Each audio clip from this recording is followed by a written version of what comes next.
সদায় গছ বন প্ৰকৃতিক ভাল পোৱা জুবিন দাই বাছি লৈছিল তেজপুৰৰ ঠিকনা এই স্থানতে। তেজপুৰ হাজৰিকা চুকৰ অমিতাভ দাস ভাইদা বুলি সকলোৰে মাজত পৰিচিত। সেই ভাইদাৰ ঘৰতেই জুবিনে বহু সময় কটাইছিল।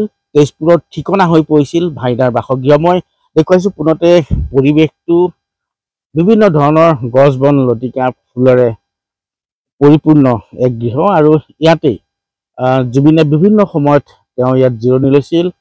তেজপুৰৰ যিকোনো অনুষ্ঠান আৰু মই যি স্থানত উপস্থিত আছোঁ এই স্থানত কাঞ্চনজংঘাৰ শ্বুটিঙো ইয়াত এই স্থানতে সম্পন্ন হৈছিল। জুবিনে দিয়া লিচু পুলি বা অন্যান্য ফল মূলৰ পুলিও ইয়াত লগাই থোৱা আছে। সেই সম্পৰ্কে মই জানিব বিচাৰিম। পৰিয়ালৰ সদস্য আছে। মই পুনতে পৰিৱেশটো দেখুৱাইছোঁ। গছ বন প্ৰকৃতিক ভাল পোৱা জুবিনে হয়তো ইয়াতেই তেওঁ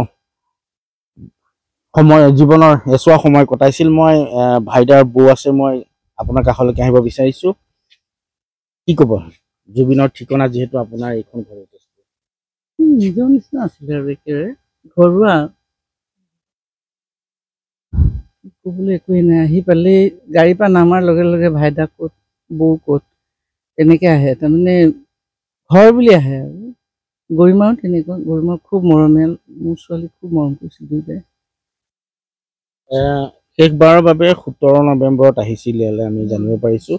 আৰু তাৰ পূৰ্বে চিনেমা শ্বুটিঙকে ধৰি বহুত অভিজ্ঞতা আছে আপোনালোকৰ। কাঞ্চনজংঘাখন বহুতখিনি কাম ইয়াতে হৈছিলে। এতিয়া একো হেৰি নাই, মানে কি ক'ম আৰু, অহংকাৰ বোলা বস্তুটো একেবাৰে নাই। আমাৰ নিজৰ ঘৰৰ ল'ৰাৰ নিচিনা তেনেকৈ থাকে। ভাইদা যে নিজৰ ভাইক, ভাইদা কৈ ভাইদাৰ পিছে পিছে ঘূৰি ফুৰিব, তেনেকুৱা মানে। বেয়া লাগে ক'বলৈ গ'লে, বেয়া লাগে।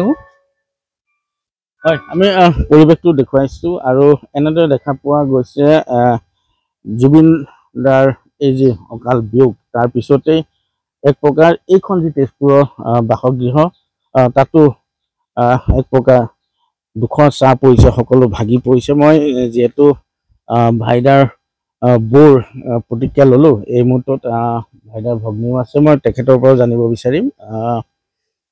দেখা পোৱা গৈছে বিভিন্ন সময়ত যিহেতু আহে আপোনালোকৰ লগত এটা আত্মিক সম্পৰ্ক গঢ় লৈ উঠিল জুবিনৰ, আৰু বিভিন্ন গছ ইয়াত আপোনালোকে তেওঁ দিছে বুলি কৈছে। হয়, বহুত ধৰণৰ গছ দি থৈ গৈছে। জুবিন মানে কি আছিল আমি ক'ব এতিয়া মানে একোৱেই নাই।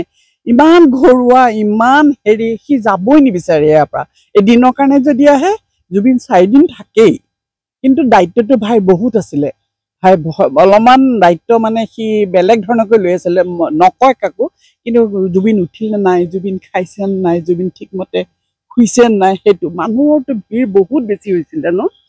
সেইখিনি মানে আমি পাহৰিব কেতিয়াও নোৱাৰোঁ আৰু। জুবিন মানে কলিং বেল বজালে কোন বুলি সোধা হয় যে, কোন আহিছে এনেকৈ, মই জুবিন, মোকতো যেন ক'ৰবাত লুকুৱাই নোৱাৰি, জুবিন আহিছে চা।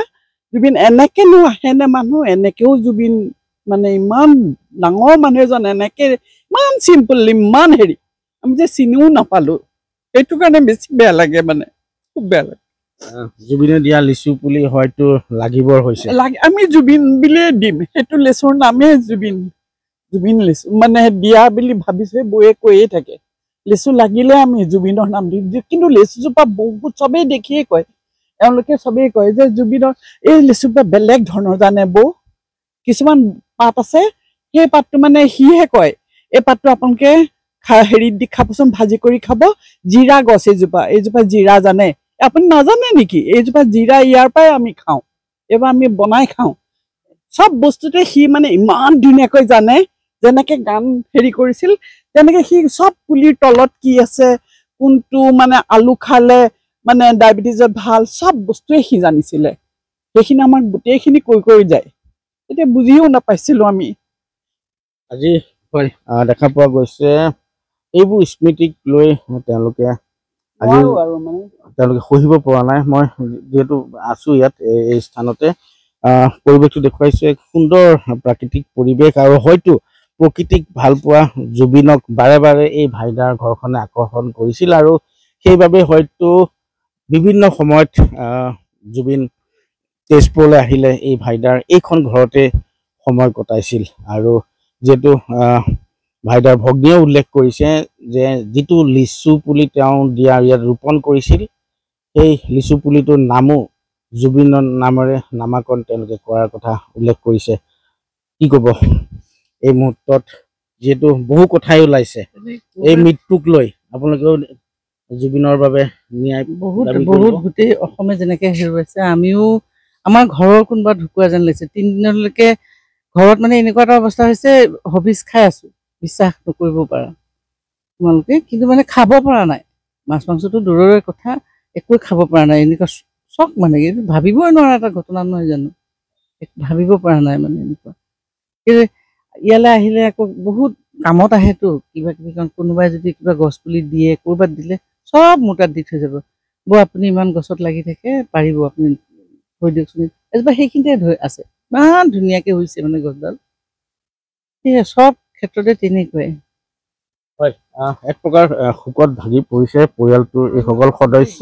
আৰু মই আপুনি কিবা উল্লেখ কৰিব বিচাৰিছে? মোৰ ঘৰত যিমান সহায় কৰা মানুহ যিমান আছে, ঘৰত ভাত ৰন্ধাজনীয়ে হওক, ঘৰ সাৰা মানুহজনীয়ে হওক, চবেই মানে জুবিন দা আহিছে ঘৰলৈ, ফটো এখন উঠা, ফটো এখন চবকে মাতি আনিছে, আনি ফটো দিছে। মোৰ তাতে কাম কৰা বাইদেউগৰাকী ভৰি এখন অকণমান বেয়া, মানে বাইদেৱে মানে আহিব পৰা নাই যে, মোৰ গাত ধৰি লওকচোন, বাহুটোত ধৰি লৈ উঠক, বাহুটো ধৰি লৈ আপুনি ফটো উঠক। সেইটো কোৱাটো বহুত এটিটিউড বোলা বস্তুটো নায়েই, মানে চবৰে লগতে সমানে ব্যৱহাৰটোৰ কথা কৈছোঁ মই। ইমান মৰমীয়াল মানে, সেইবাবেই হয়তো জনপ্ৰিয়তাৰ শীৰ্ষত বুলি আমি ক'ব লাগিব। আৰু দেখুৱাইছোঁ ভাইদাৰ এইটো যি গৃহ, এই গৃহটো এটা নিৰ্দিষ্ট কোঠা, সেই কোঠাটোতেই জুবিন আহি আছিল। আৰু জুবিন গাৰ্গ আহি এই স্থানত থকা মাত্ৰকৈ খবৰ পালে আমিও তেজপুৰৰ সংবাদসেৱীসকল আহি সততে ইয়াত জুবিন দাক লগ ধৰিছিলোঁ, বিভিন্ন প্ৰতিক্ৰিয়া তেওঁ সংগ্ৰহ কৰিছিলোঁ। আৰু স্বাভাৱিকতে আজি দিনটোত এইখন ঘৰ শোকাৰ্ত হৈ পৰিছে। প্ৰকৃতিক ভালপোৱা জুবিনে আঁকোৱালি লৈছিল তেজপুৰ হাজৰিকা চুকৰ ভাইদাৰ এইখন গৃহ, আৰু জুবিনৰ ঠিকনা হৈ পৰিছিল তেজপুৰৰ এইখন বিশেষ ঘৰ। আপুনি বিচৰা বাতৰি পাব কেৱল নিউজ 18 এপত। নিউজ 18 এপ ডাউনলোড কৰিবলৈ স্কেন কৰক এই QR কোড। গুগল প্লে ষ্টৰতো পাব এই নিউজ 18 এপ।